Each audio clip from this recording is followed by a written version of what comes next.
Hello students, मैं रोहित तिवारी आपके अपने यूट्यूब परिवार जय आदर्श ट्यूटोरियल्स पर। दोस्तों, आज हम लोग कक्षा 12 एनसीईआरटी के डिटर्मिनेंट्स या सारणी के 4.4 के क्वेश्चन नंबर 3, 4 और 5 की चर्चा करने वाले दोस्तों, क्योंकि प्रीवियस वीडियो में क्वेश्चन नंबर 1 और क्वेश्चन नंबर 2 को अच्छे से समझा दिया था दोस्तों। तो चलिए समय को बचाते हुए हम लोग जल्दी से स्टार्ट करते हैं। Determinants 4.4 question number 3। Question number 3 में दोस्तों क्या है कि आपको एक डिटर्मिनेंट्स दिया है और उस डिटर्मिनेंट्स की वैल्यू यानी सारणी की वैल्यू दूसरे पंक्ति के सापेक्ष या दूसरे पंक्ति के सहखंडों के सापेक्ष ज्ञात करना है दोस्तों। यानी दूसरे पंक्ति के सहखंडों का प्रयोग करके में सारणी का मान ज्ञात करना है। तो चलिए हम क्वेश्चन को लिखते हैं दोस्तों। जो आपका क्वेश्चन है वो है 5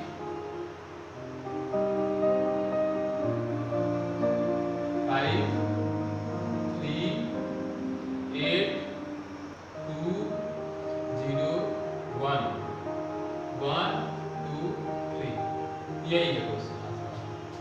ठीक है, तो इस क्वेश्चन में हमें क्या करना है, इसका सहखंड यानी दूसरे पंक्ति के अवयवों का सहखंड या दूसरे पंक्ति का प्रयोग करके तब हमें सारणी का मान क्या करना है, ज्ञात करना है। तो दोस्तों हम जानते हैं कि किसी भी सारणी का मान उसके किसी भी पंक्ति या स्तंभ के अवयव तथा उसके संगत सहखंडियों के गुणनफल के योगफल के बराबर होता है। ये नियम, ये सारणी का गुणधर्म है। आप लोगों को गुणधर्म में मैं बताया था।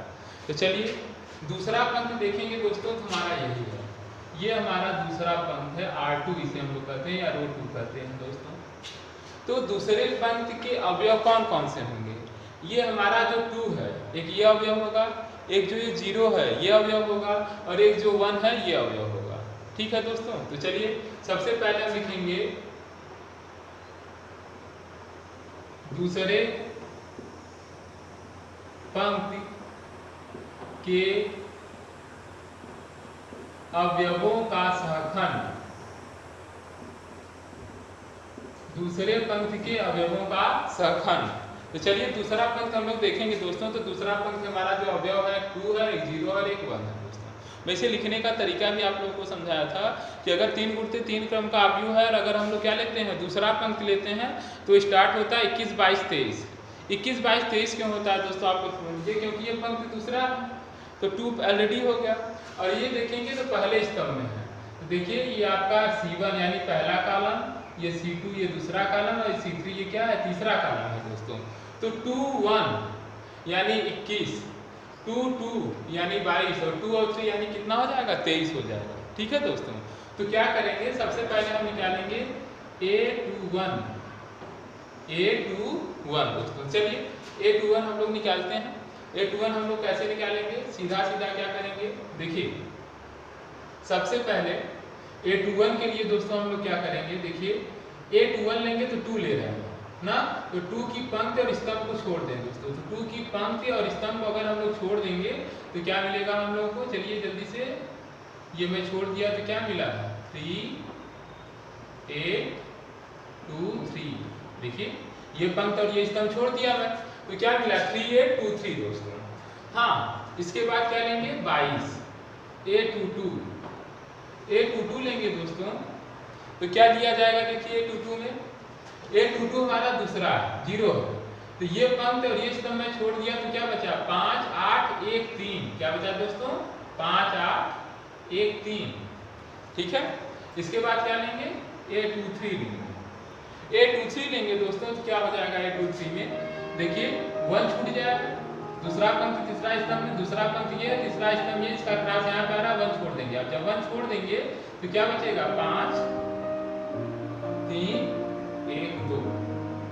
ठीक है, हाँ ये है कि ये देखा जाए तभी आपका ये सहखंड नहीं है दोस्तों, ये उपसारणिक है। क्या है, उपसारणिक W है। मगर सहखंड के लिए मैं बताया था कि इसी उपसारणिक के पहले जब हम साइन लगा देते हैं सम विषम का ध्यान देते हुए, तो हमारा सहखंड हो जाता है दोस्तों। तो चलिए देखा जाए तो 2 1 3 कैसी संख्या है, विषम संख्या। कैसी संख्या है, विषम संख्या है। तो -1 की पावर होता है नहीं है दोस्तों, ये -1 के पावर 2 + 1 लिखेंगे तो क्या आएगा 3 आएगा, जो कि किस में होगा माइनस में होगा। -1 की घात विषम संख्या है तो माइनस होता है, और माइनस की घात अगर सम संख्या है तो किस में होता है प्लस में होता है।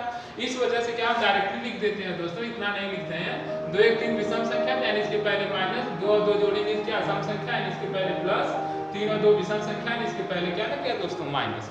अब जाकर के ये आपका सहखंड, अब जाकर के यानी किसी भी पंक्ति या स्तंभ के अवयवों का उपसारणिक निकाल करके जब हम उसके पहले साइन लगा देते हैं दोस्तों, तो वही उसका सहखंड हो जाता है। मैं क्वेश्चन नंबर 1 और 2 में आपको समझाया था पिछली वीडियो में, आप जाकर के देख सकते हैं। तो चलिए अब इसे सॉल्व कर लें दोस्तों, तो क्या हो जाएगा 9 माइनस पहले से रहेगा, ये 9 और ये 16, तो कितना आएगा 9 में से 16 जाएगा -7, तो माइनस मल्टीप्लाई होगी कितना हो जाएगा +7। यहाँ पे प्लस पहले से है, ये क्रॉस मल्टीप्लाई होगा 15 माइनस ये 8, 15 में से 8 जाएगा कितना आएगा फिर से 7 आया दोस्तों, ये 10 हो गया, इसके पहले माइनस लगा रहेगा, और ये 10 और ये 3 तो 7, ये आपका हो गया -7। ठीक है, तो ये क्या आ गया हमारा दूसरे पंक्ति के अवयवों का सहखंड आ गया। तो डिटरमिनेंट्स का मान क्या होता है ध्यान समझिए, फार्मूला है ऐसा है। मैं फार्मूला इस वजह से बता रहा हूँ कि कई लोग या बताने वाले आपको ऐसे बता सकते हैं कि देखो भाई आप प्लस माइनस प्लस क्या होता है ना कि यहाँ कहेंगे प्लस माइनस प्लस, यहाँ माइनस ऐसे साइन लगा करके विस्तार करके बता देते हैं। तो चलिए ठीक है, आपका वैसे भी हो जाएगा, शॉर्टकट ट्रिक में समझ में आएगा, मगर तब आपको जो वैकल्पिक क्वेश्चन नंबर 5 दिया है उसमें समझने में थोड़ी सी दिक्कत होगी। इसी वजह से मैं जो एकदम शुद्ध नियम जो है सारणी के मान का निकालने का वही मैं समझा रहा हूँ। तो चलिए अब देखिए हम लोग आगे चलते हैं, क्या है यहाँ पे। तो डिटरमिनेंट्स की जो वैल्यू होती है, जैसे मैं दूसरे पंक्ति के सापेक्ष कर रहा हूँ, तो दूसरे पंक्ति के सापेक्ष दोस्तों में क्या मिला 21 22 23। ठीक है, तो कैसे लिखते हैं स्मॉल a11 कैपिटल 21 है। तो मैं यही बता रहा था कि किसी भी सारणी का जो मान होता है जो कैपिटल में तो दूसरे पंक्ति या दूसरे पंक्ति या तीसरे पंक्ति या किसी भी स्तंभ के अवयव तथा उसके संगत सहखंडों के गुणनफलों के योग के बराबर होता है दोस्तों। तो यहाँ पे मैं दूसरे पंक्ति के सापेक्ष कर रहा हूँ, तो दूसरा पंक्ति मेरा क्या है 21 22 23। ठीक है, तो स्मॉल जो लेटर लिखे गए हैं वो अवयव हैं और कैपिटल लेटर उनके संगत सहखंड है। अवयव तथा उनके संगत सहखंड के गुणनफल दोस्तों, उसके बाद इसका क्या हो गया योगफल हो गया। ठीक है, चलिए हम वैल्यू रखते हैं दोस्तों। a21 की वैल्यू क्या है 2 है, और a21 यानी इसका संगत सहखंड की वैल्यू क्या है 7, प्लस a22 की वैल्यू देखिए यहाँ पे देखेंगे क्या स्मॉल में 0 है, और उसके संगत सहखंड की वैल्यू क्या है यहाँ से 7। फिर यहाँ पे क्या है स्मॉल a23 यानी तीसरा अवयव लेंगे तो यहाँ पे क्या है 1, और कैपिटल A23 लेंगे तो दोस्तों क्या हो जाएगा ये -7। इसी को सॉल्व कर लें, ये क्या हो गया 14 0 -7, 14 में 7 गया 7, ये हमारा आंसर होगा दोस्तों। ठीक है, तो यही बेसिक नियम है दोस्तों, इसी को मैं बार बार कर रहा हूँ कि आप कंफ्यूज ना होइए। ये सारणी का गुणधर्म है कि किसी भी सारणी का मान उसके संगत अवयव तथा संगत सहखंडों के गुणनफलों के योग के बराबर होता है। बात ही बात है कि कक्षा 11 में जब हम लोग फिजिक्स पढ़ते हैं उस समय डिटरमिनेंट्स की जानकारी नहीं रहती है, मैं स्वयं पढ़ाता हूँ तो मैं बच्चों को बता देता हूँ, तरह से रटा देता हूँ कि देखो भैया प्लस माइनस प्लस करके आप जो है इसका विस्तार कर लीजिए ऐसे, मतलब कि ये पंक्ति स्तंभ छोड़कर, वो ठीक है, वो उसमें कोई गड़बड़ी नहीं है, वो ट्रिकी है सही है, मगर जो बेसिक नियम की बात होती है, क्योंकि हम लोग ऑब्जेक्टिव नहीं पढ़ रहे हैं दोस्तों, सब्जेक्टिव पढ़ रहे हैं, 12th तक सब्जेक्टिव पढ़ा जाएगा, तो सब्जेक्टिव का जो रियल मेथड जो होता है वो आपको समझना पड़ेगा, उसी को मैं समझाने का प्रयास कर रहा हूँ। ठीक है, तो क्वेश्चन नंबर 2 में आपका सॉल्व कर दिया दोस्तों। सेम इसी तरीके से क्वेश्चन नंबर 3 था, ये क्वेश्चन नंबर 4 आपको मैं समझाता हूँ। वैसे ही है, बस जैसे इसमें कहा था दूसरे पंक्ति के सापेक्ष सारणी के सहखंडों का प्रयोग करके सारणी का मान ज्ञात करिए। क्वेश्चन नंबर 4 में कह रहा कि तीसरे पंक्ति के सापेक्ष, तो दोस्तों हम क्या करेंगे, तीसरे पंक्ति के सापेक्ष कहा है, तो तीसरे पंक्ति या तीसरे स्तंभ के, तीसरे स्तंभ के सापेक्ष कहा है, तो चलिए हम क्वेश्चन को लिख देते हैं, उसके बाद उसे सॉल्व कराते हैं। आप समझने का प्रयास करिए, ये बहुत ही अच्छा मेथड है, आपके बुक में भी दिया है, मगर जो है शॉर्टकट में ही बच्चों को ज़्यादा पसंद आता है, तो शॉर्टकट में भी आप जानते हैं बहुत अच्छी बात है, आना भी चाहिए, मगर ये सब्जेक्टिव मेथड जो है ये आपको समझना पड़ेगा। चलिए हम एक बार फिर से आपको क्वेश्चन नंबर 4 समझाने का प्रयास करते हैं। क्वेश्चन नंबर 4 जो है दोस्तों,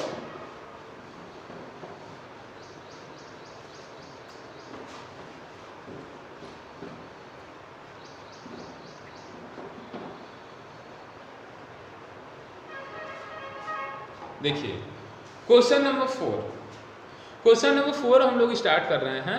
क्वेश्चन नंबर 4 क्या है, करा कि तीसरे स्तंभ के सापेक्ष, पहले मैं क्वेश्चन लिख दूं, 1 1 1 x y z y z z x x y, ये तीसरे स्तंभ के सापेक्ष सखंडों का प्रयोग करके मैं सारणी की वैल्यू ज्ञात करना है दोस्तों। 1 1 1 x y z, इसके बाद वैल्यू में लिखा हूं। तो चलिए क्या करेंगे, सबसे पहले तीसरे स्तंभ पे आ जाइए दोस्तों। तीसरे स्तंभ पे अगर हम लोग आएंगे तो क्या होगा, पहले देखिए ये तीसरा स्तंभ यही है ना, ये आपका 3 हो गया दोस्तों। क्या हो गया, तीसरा स्तंभ C3 हो गया। पंक्ति देखिए ये पहला पंक्ति R1, ये दूसरा पंक्ति R2, ये तीसरा पंक्ति R3, ठीक है, पंक्ति हो गया। तो हम क्या निकालेंगे दोस्तों, जैसे मैं डायरेक्ट मेथड नहीं बता रहा, वो क्या चिन्ह होता है ना, प्लस माइनस प्लस, फिर यहाँ प्लस माइनस, फिर कहते हैं वाई जेड, ये पंक्ति लो, स्तंभ छोड़ो और लिखो आगे, वही चीज मैं समझा रहा हूँ आपको। तो सबसे पहले हम लोग सखंड निकालेंगे, तीसरे स्तंभ के अवयवों का सखंड। क्या निकालेंगे दोस्तों, तीसरे स्तंभ के अवयवों का सहखंड दोस्तों। देखिए तीसरे स्तंभ के अवयवों का सहखंड, तीसरे स्तंभ के अवयवों का सहखंड निकालेंगे, ठीक है। तो चलिए सहखंड हम कैसे निकालेंगे, मैं बताया हूं क्या क्या आपको निकालना है। देखिए पंक्ति में 1 है, स्तंभ में 3 है दोस्तों, तो 1 और 3 यानी 13, फिर यहाँ पे 2 है, 3 है यानी 23, फिर यहाँ पे 3 यानी पहले पंक्ति की संख्या लिखी जाती है, फिर स्तंभ की संख्या लिखी जाती है। चलिए ए मैं लिख दिया, क्योंकि सहखंड निकालना है तो कैपिटल से लिखेंगे, ए लिख दिया मैं। चलिए पहले पहला पंक्ति तीसरा स्तंभ यानी A13 निकालना है। क्या निकालना है दोस्तों, A13 निकालना। चलिए पहले मैं लिख ही देता हूँ, उसके बाद हम लोग को क्या निकालना रहेगा, यहाँ दूसरा पंक्ति तीसरा स्तंभ यानी A23 निकालना है दोस्तों। क्या निकालना है, A23 निकालना है।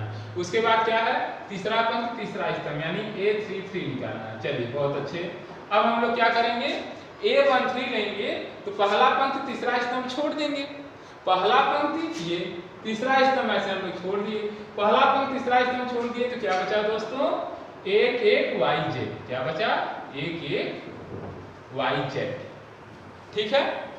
उसके बाद दोस्तों 2 3 यानी दूसरा पंक्ति तीसरा स्तंभ छोड़ो, दूसरा पंक्ति ये है, तीसरा स्तंभ ये है दोस्तों। जब आप दूसरा पंक्ति तीसरा स्तंभ छोड़ देंगे 1x 1z, क्या बचेगा, 1x 1z बचा। इसके बाद 3 3 यानी तीसरा पंक्ति तीसरा स्तंभ छोड़ेंगे, तो जब हम लोग तीसरा पंक्ति तीसरा स्तंभ छोड़ देंगे दोस्तों तो क्या मिलेगा, तीसरा पंक्ति तीसरा स्तंभ छोड़ेंगे तो 1 1 xy। अभी ये हमारा सहखंड नहीं है, अभी ये हमारा उपसारणिक है दोस्तों। क्या है उपसारणिक, तो मैं बताया हूँ उपसारणिक के पहले जब हम चिन्ह लगा देते हैं तो वही हमारा सहखंड हो जाता है। उपसारणिक और सहखंड में यही अंतर है। तो चलिए यहाँ पर वो भी मैं अब शॉर्टकट मेथड बता दे रहा हूँ कि -1 पावर पंक्ति प्लस स्तंभ होता है। तो पंक्ति 1 है, स्तंभ 3 है, तो 3 1 4 -1 के खाते अगर सम संख्या आएगी क्या होगी, प्लस। में बार बार समझा रहा हूँ, कई वीडियो में बता चुका। अब इसी का ट्रिक है दोस्तों कि इसे जोड़ दो, 3 1 4 सम संख्या यानी यहाँ प्लस, 3 2 5 विषम संख्या यानी यहाँ पे क्या माइनस, 3 3 6 सम संख्या यानी यहाँ पे प्लस दोस्तों।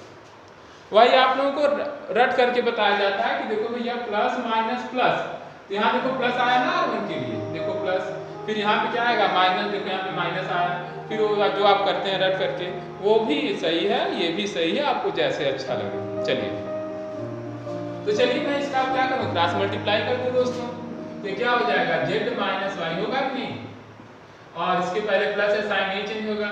ये दोस्तों हो जाएगा माइनस लगा रहेगा z माइनस एक्स, है ना, इसका इधर इधर हो जाएगा, तो z माइनस एक्स ब्रैकेट तोड़ेंगे तो x माइनस z, ये क्या हो जाएगा दोस्तों, y माइनस एक्स हो जाएगा, इसके पहले प्लस है यानी y माइनस, ये y माइनस एक्स ही रहा। तो क्या होता है, मान क्या होता है, डिटरमिनेंट्स की वैल्यू क्या होती है, किसी भी पंक्ति या स्तंभ के अवयव तथा उसके संगत सहखंड के गुणनफल।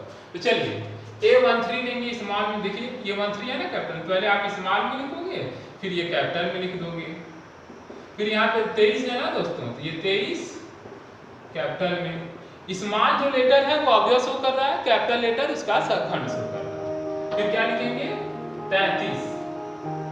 चलिए वैल्यू रख देते हैं दोस्तों, तो पहले पंक्ति तीसरे स्तंभ, पहले पंक्ति तीसरे स्तंभ, तेरा मतलब पहला पंक्ति 1 जो होता है, पहला जो डिजिट होता है वो पंक्ति शो करता है, तो दूसरा डिजिट होता है वो स्तंभ शो करता है। तो 13 यानी पहला पंक्ति तीसरा स्तंभ, ये पहला पंक्ति ये तीसरा स्तंभ, तो जी पहला पंक्ति तीसरे स्तंभ में वाई जेड आ रहा है दोस्तों, क्या आ रहा है वाई जेड, ब्रैकेट में ये वैल्यू आप निकाले हो जेड माइनस वाई दोस्तों, प्लस 23 दूसरा पंक्ति तीसरा स्तंभ, दूसरा पंक्ति तीसरा स्तंभ, चलिए दूसरा पंक्ति तीसरा स्तंभ लेंगे तो आपको जेड एक्स मिलेगा दोस्तों, क्या मिलेगा जेड एक्स। अब यहाँ पे इसकी वैल्यू निकाले हम लोग एक्स माइनस जेड प्लस 33 तीसरा पंक्ति तीसरा स्तंभ एक्स वाई है, अवयव एक्स वाई है, इसकी वैल्यू वाई माइनस एक्स है। अब क्या करना है, हमें इसका मल्टीप्लाई करके सॉल्व कर लेना है, आंसर आ जाएगा। ठीक है, मल्टीप्लाई हम नहीं करेंगे, इतना तो आप लोग कर ही सकते हैं, मल्टीप्लाई करके कैसे उसका आंसर लाना है दोस्तों। तो आशा करता हूँ आपको क्वेश्चन नंबर 4 क्वेश्चन नंबर 3 समझ में आ गया होगा क्या वो कह रहा है। तो एक बार फिर समझ लीजिए, किसी भी सारणी का मान आप किसी भी पंक्ति या किसी भी स्तंभ के सापेक्ष विस्तार करिए, उसके अवयव तथा संगत सहखंडों के गुणनफलों के योग के बराबर होता है दोस्तों। इसी वजह से चाहे तीसरे पंक्ति चाहे दूसरे पंक्ति चाहे पहले पंक्ति के सापेक्ष आप विस्तार करिए, या पहले पंक्ति दूसरे पंक्ति तीसरे स्तंभ या पंक्ति कुछ भी आप लीजिए, उसके सापेक्ष विस्तार करेंगे तो सारणी का एक ही मान आएगा दोस्तों, अलग अलग मान नहीं आएगा। ठीक है, तो मैं इस तरीके से लिख करके क्यों आपको बता रहा था, आखिर मैं शॉर्टकट ट्रिक क्यों नहीं बता, क्योंकि आप देखेंगे जो क्वेश्चन नंबर 5 पे मैं चलता हूँ वह विकल्पी है और नहीं समझ में आता है, या फिर जब आप शॉर्टकट मेथड से लगाएंगे तो उस विकल्पी को नहीं समझ पाएंगे वो क्या कर रहा है। तो चलिए मैं क्वेश्चन नंबर 5 को स्टार्ट करता हूँ, समय को बचाते हुए, समय का ध्यान देते हुए। तो क्वेश्चन नंबर 5 में दोस्तों क्या है कि कह रहा है कि एक सारणी का आपको दिया, वही सेम मैटर लिखा है 11 12 13 21 22 23 31 32 33 करके, जो मैं बताता हूँ, आपको ट्रिक भी याद रहना चाहिए। चलिए क्वेश्चन नंबर 5,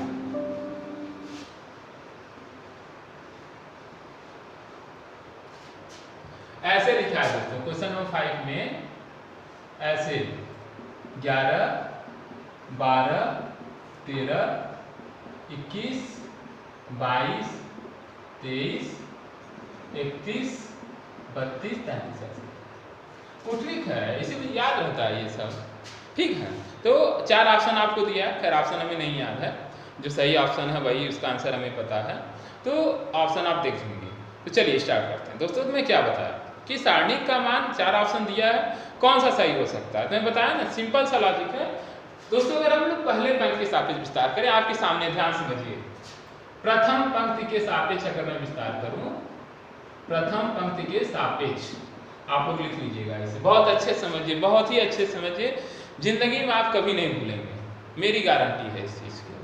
प्रथम पंक्ति में क्या लिखा है 11 12 13, तो क्या होगा डिटरमिनेंट्स की वैल्यू क्या होगा, संगत अवयव 11, इसी को कैपिटल में लेंगे, फिर 12 इसी को कैपिटल में ले लेंगे, 13 फिर इसी को, या तो ये होगा, ये प्रथम पंक्ति के सापेक्ष हुआ दोस्तों। अगर हम यही चीज द्वितीय पंक्ति के सापेक्ष विस्तार करें तो डिटरमिनेंट दूसरी पंक्ति ये है ना, तो क्या हो जाएगा बताइए, 21 यही कैपिटल में, फिर 22 यही चीज कैपिटल में, 23 और यही चीज कैपिटल में। अगर हम तृतीय पंक्ति के सापेक्ष विस्तार करेंगे क्या हो जाएगा 31 32 33। अब समझ में आ रहा होगा आपको, समझ में आ रहा है नहीं दोस्तों, बोलिए 32 यहाँ पे 33। ये पंक्ति सापेक्ष जब मैं विस्तार किया तो होगा। अगर यही चीज मैं स्तंभ के सापेक्ष में दोस्तों क्या हो जाएगा 11 21 31 चलेगा कि नहीं, क्या चलेगा। प्रथम स्तंभ के सापेक्ष में लिखूं तो क्या है, प्रथम स्तंभ में 11 प्लस यहाँ देखिए 21 है ना, यही चीज कैपिटल में, फिर यहाँ पे 31 है ना दोस्तों, यही चीज कैपिटल में। तो क्या आप समझ रहे हैं, या तो ये डिटरमिनेंट्स की वैल्यू होगी, या ये होगी, या ये होगी, या ये पंक्ति के साथ स्तंभ के सापेक्ष चलेंगे तो 12 22 32, फिर आगे चलेंगे 13 23 33। ठीक है, ऑप्शन में आपको 4 ही ऑप्शन दिया, तो दोस्तों शायद अगर मुझे कंफर्म याद होगा, हो सकता है तो आप देख सकते हैं कि शायद यही वाला ऑप्शन है, तीसरा या चौथा ऑप्शन होगा। ठीक है, बुक अवेलेबल नहीं है यहाँ पे, जो है तीसरा या चौथा ऑप्शन जो भी होगा आप मिला लीजिएगा। समझ में आया, बोलिए। तो क्या समझे आप कि किसी भी सारणी का मान उसके अवयव तथा संगत सहखंडों के गुणनफलों के योग के बराबर होता है दोस्तों, चाहे हम पंक्ति सापेक्ष विस्तार करें चाहे स्तंभ के सापेक्ष विस्तार करें। तो आज के लिए दोस्तों बस इतना ही। आपका 4.4 सारणी चैप्टर समाप्त हो गया। दोस्तों यदि आपको ये वीडियो समझ में आई हो और आपको लगता है कि हमारे मित्रों के लिए क्या है उपयोगी है, तो उनको तक ये वीडियो उनके पास तक वीडियो को पहुँचाइए, वीडियो को ज़्यादा से ज़्यादा शेयर करिए दोस्तों। बाकी चैनल के साथ क्या करना है, बेल के साथ क्या करना है, ये आपको पहले से ही पता है, आप लोग खुद ही होशियार हैं। एक बार फिर से जय आदर्श ट्यूटोरियल्स पर दोस्तों आप सभी का क्या है, बहुत बहुत स्वागत है। आपके सहयोग और प्यार के लिए धन्यवाद।